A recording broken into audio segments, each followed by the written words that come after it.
রাজনৈতিক দল গঠনের পর রফিকুল আমিনের বিরুদ্ধে বা ডেস্টিনির টাকা ফেরত পেতে নির্বাচন কমিশনের সামনে যে প্রতিবাদ সমাবেশ হচ্ছে, মানববন্ধন হচ্ছে, সে খবর বেশি সংবাদ মাধ্যমে মিলবে না। তবে হয়তো পাঠক আগ্রহের কথা বিবেচনা করে প্রথম আলো সহ বাংলাদেশের সকল শীর্ষস্থানীয় সংবাদ মাধ্যমে ডেস্টিনির রফিকুল আমিন যে নতুন বাংলাদেশ গড়ার স্বপ্নে ৭১ এবং ২৪-এর চেতনাকে ধারণ করে এক নতুন রাজনৈতিক দল ঘোষণা করেছেন সে খবর আছে। বাংলাদেশের ডেস্টিনির মালিক রফিকুল আমিন তিনি একটা রাজনৈতিক দল ঘোষণা করেছেন। রাজনৈতিক দল ঘোষণার এক সুসময় বয়ে যাচ্ছে বাংলাদেশে, সে নিয়ে একটু পরে আলোচনা করব। কিন্তু এই রফিকুল আমিন হচ্ছেন সেই রফিকুল আমিন যিনি অবৈধ MLM ব্যবসা বা মাল্টিলেভেল মার্কেটিং ব্যবসা ডেস্টিনির নামে পরিচালনা করে অন্তত ২৫ লাখ গ্রাহকের ৪,০০০ কোটি টাকা আত্মসাৎ করেছেন, বিদেশে পাচার করেছেন। দুদকের ২ মামলায় আদালতে সেই অভিযোগ প্রমাণিত হয়েছে, তিনি দণ্ডপ্রাপ্ত হয়েছেন। এখন এই জানুয়ারি মাসে তিনি সেই কারাগার থেকে বেরিয়ে এসেছেন এবং বেরিয়ে এসে এখন রীতিমতো নতুন বাংলাদেশ গড়ার ডাক দিয়ে রাজনৈতিক দল ঘোষণা করছেন। তার রাজনৈতিক দলের নাম আম জনতা পার্টি।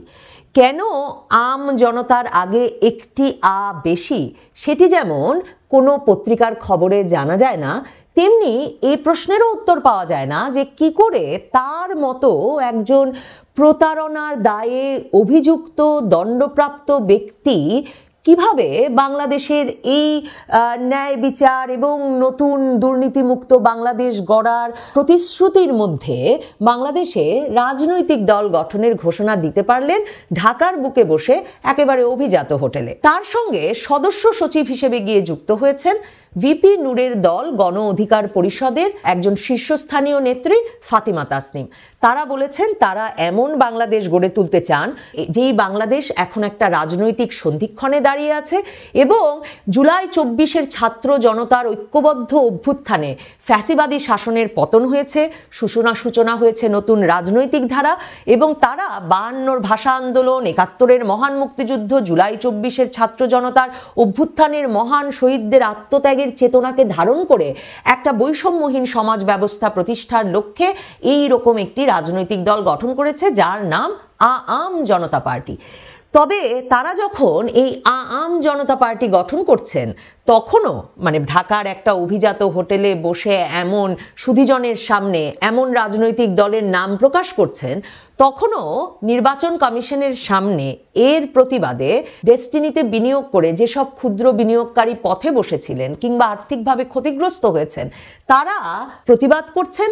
তারা জানান দিচ্ছেন যে কিভাবে তাদের টাকা পরিশোধ না করে রফিকুল আমিন রাজনৈতিক দল গঠন করতে পারলো। রাজনৈতিক দল গঠনের পর রফিকুল আমিনের বিরুদ্ধে বা ডেস্টিনির টাকা ফেরত পেতে নির্বাচন কমিশনের সামনে যে প্রতিবাদ সমাবেশ হচ্ছে, মানববন্ধন হচ্ছে, সে খবর বেশি সংবাদ মাধ্যমে মিলবে না।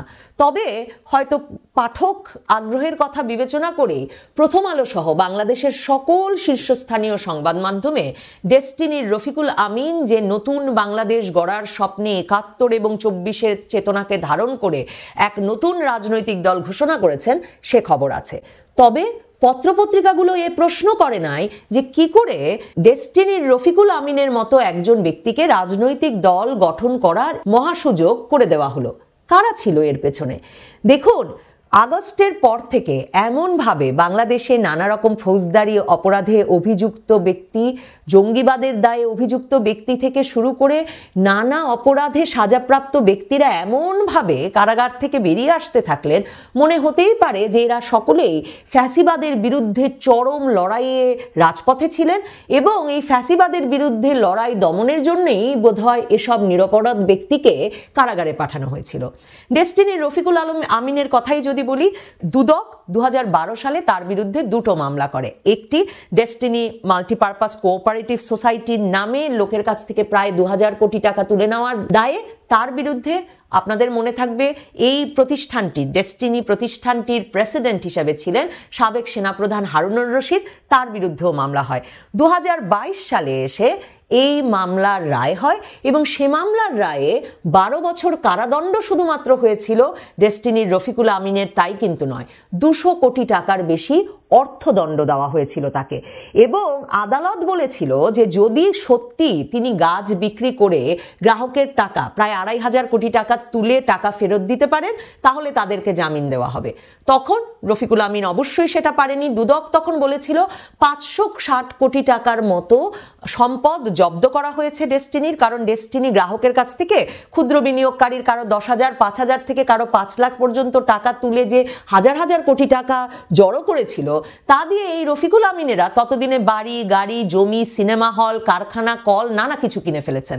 তো দুদক তখন বলেছিল যে ৫৬০ কোটি টাকা সম্পত্তি জব্দ করা সম্ভব এবং সে টাকা অন্তত গ্রাহককে ফিরিয়ে দিয়ে গ্রাহকের ক্ষতিপূরণ দেওয়া সম্ভব। তখন এই রফিকুল আমিনেরা কিন্তু উচ্চ আদালতে মামলা করে এবং সেই মামলার ফলে তখন এই সম্পদ জব্দ করে গ্রাহকের কাছে টাকা ফিরে দেওয়ার যে পরামর্শ দুদকের তরফে দেওয়া হয়েছিল তা বাস্তবায়ন করা সম্ভব হয় না।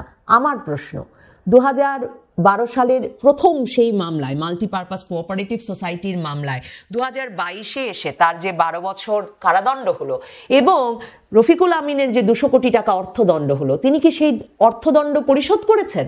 এবছরের জানুয়ারিতে তাকে ছেড়ে দেওয়া হলো ট্রি প্ল্যান্টেশন মামলার রায় হওয়ার দিনেই এই কথা বলে যে তার ১২ বছর এরই মধ্যে জেল খাটা হয়ে গেছে। কারণ তিনি জেল খাটছিলেন কোঅপারেটিভ সোসাইটির মামলার, আর এবছর জানুয়ারিতে রায় এলো ট্রি প্ল্যান্টেশন, গাছ লাগিয়ে গাছ বিক্রি করে টাকা দেওয়ার যে প্রতারণার ফাঁদ তিনি সাজিয়েছিলেন সেই প্রতারণার ফাঁদের বিরুদ্ধে। এখানেও ২০০০ কোটি টাকা আত্মসাতের অভিযোগ আছে এবং তাকে 12 বছরের কারাদণ্ড দেওয়া হলো এবং আদালত তাকে ৪,০০০ কোটি টাকা অর্থদণ্ড দিল। তো জানুয়ারি মাসে এই তার অলরেডি তার এরই মধ্যে 12 বছর সাজা খাটা হয়ে গেছে বলে আদালত যে তাকে খালাস দিয়ে দিলেন, তিনি কি তার অর্থদণ্ডের টাকা পরিশোধ করেছেন? এত বিপুল পরিমাণ অর্থদণ্ডের টাকা যদি তিনি সত্যি পরিশোধ করে থাকেন তাহলে ডেস্টিনির গ্রাহকদের এখনো কেন সেই টাকা বুঝিয়ে দেওয়া হয়নি? আর অর্থদণ্ড যদি তিনি পরিশোধ না করে থাকেন কোনো মামলারই, তাহলে কি করে সম্ভব যে ৪,০০০ কোটি টাকা আত্মসাৎকারী এই রফিকুল আমিন একে জেলের বাইরে, দ্বিতীয়ত তিনি রীতিমতো অভিজাত হোটেলে বসে সুধীজনের সামনে নতুন বাংলাদেশ গড়ার প্রত্যয় নিয়ে রাজনৈতিক দল গঠন করছেন?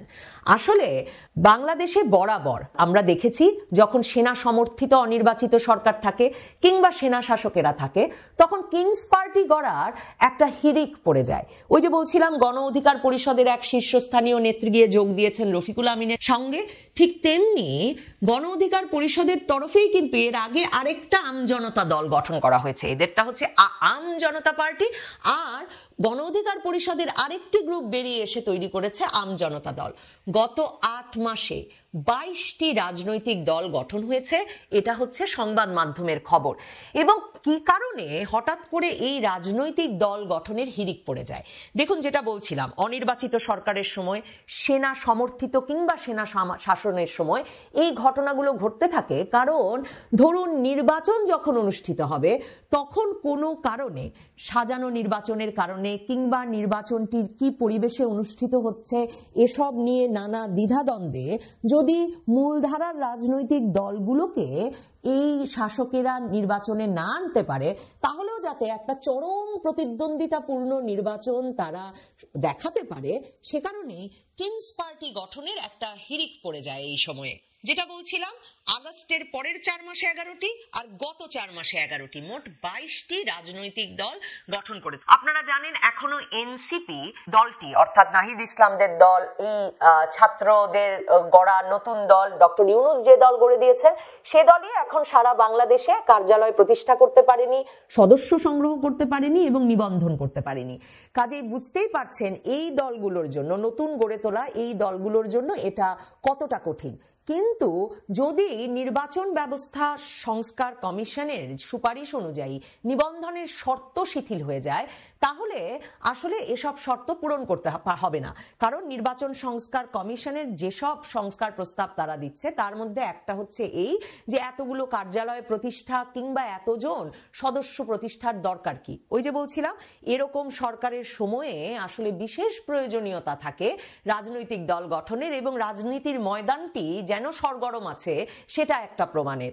এবং সেটা যদি হয় তাহলে এবার নির্বাচনে অংশ নেওয়া দলের সংখ্যা সব রেকর্ড ভাঙতে পারে এমন ধারণা করা হচ্ছে। 2018 সালে একাদশ জাতীয় সংসদ নির্বাচনে সবচেয়ে বেশি দল অংশ নিয়েছিল 39টি দল, আর সবচেয়ে কম দল অংশ নিয়েছিল 1996 সালের 15ই ফেব্রুয়ারির নির্বাচনের সময়। এবার ধারণা করা হচ্ছে এরই মধ্যে 50টি দল নিবন্ধিত আছে এবং অন্তত আরো 50টি দল আসলে নিবন্ধিত হবে নির্বাচনের আগে। সংবাদ মাধ্যমগুলো বলছে যেসব দল গত 8 মাসে গঠিত হয়েছে তাদের বেশিরভাগেরই এইসব নিবন্ধনের শর্ত পূরণ করার উপায় নেই। যেমন ধরুন ওয়ার্ল্ড মুসলিম কমিউনিটি নামের একটি দল আত্মপ্রকাশ করেছে 19শে সেপ্টেম্বর। তারা বলছে যে তারা 7 মাসেও দলটির জন্য নিবন্ধনের জন্য যেসব শর্ত পূরণ করা দরকার তা পূরণ করতে পারেনি। তারা কমিটি দিয়েছে 21টা জেলায় 60টি উপজেলায়, এর বাইরে ইসির যেসব শর্ত আছে তা পূরণ করা তাদের পক্ষে সম্ভব হয়নি। রাজনৈতিক দল সমতা পার্টির আহ্বায়ক হানিফ বাংলাদেশী, সেই হানিফ বাংলাদেশী নামের ব্যক্তি বলছেন যে তারাও 13 জেলায় 62 উপজেলায় কমিটি দিয়েছে, কিন্তু তারা ব্যাংক অ্যাকাউন্টই করতে পারেননি এবং ব্যাংক অ্যাকাউন্ট খুলতে যে ধরনের জটিলতা তাতে মনে হয় না তারা পার্টির কোনো ব্যাংক অ্যাকাউন্ট করতে পারবেন।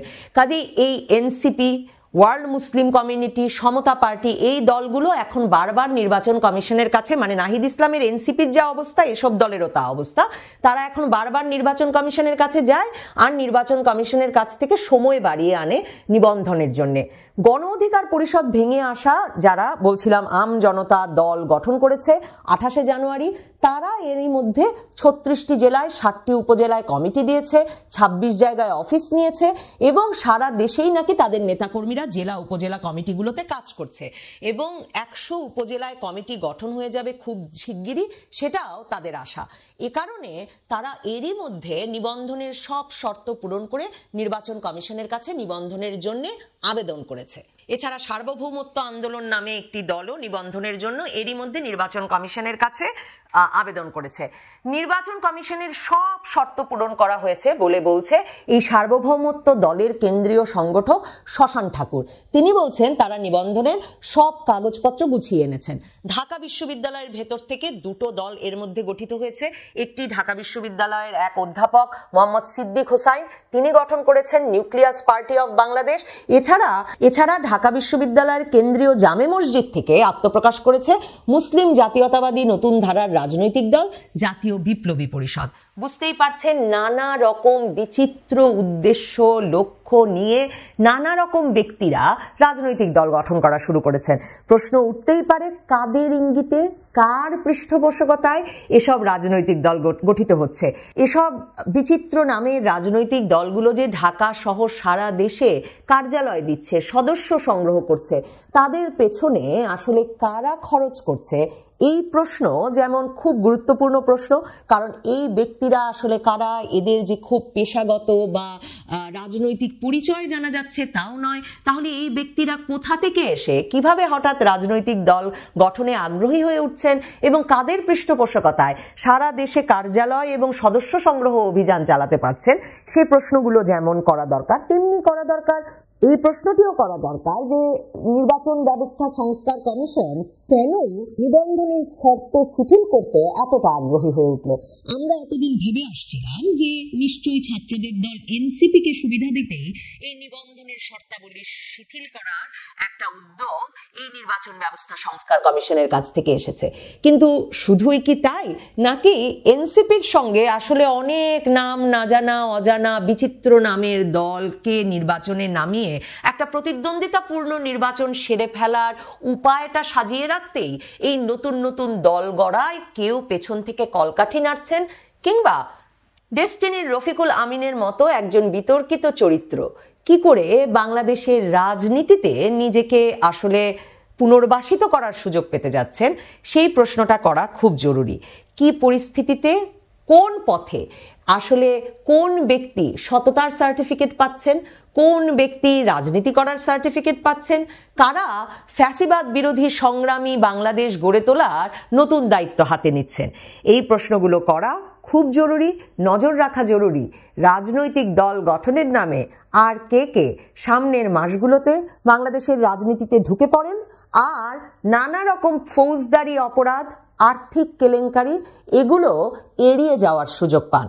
প্রশ্ন তোলা দরকার, ডেস্টিনির মালিকের কোনো রকম নৈতিক সুযোগ আছে কিনা তার গ্রাহকদের 25 লক্ষ গ্রাহকের টাকা ফিরিয়ে না দিয়ে নতুন বাংলাদেশ গড়বার জন্য রাজনৈতিক দল গড়তে আসার। বাংলাদেশের সংবাদ মাধ্যম যেই মহা সমারোহে তার রাজনীতিতে আগমনের খবর প্রকাশ করেছে, তার চেয়ে অনেক বেশি মহা সমারোহে জোরে সোরে প্রশ্ন তোলা দরকার, কবে ডেস্টিনিতে বিনিয়োগকারী ক্ষুদ্র বিনিয়োগকারীরা তাদের বিনিয়োগ করা অর্থ ফেরত পাবেন।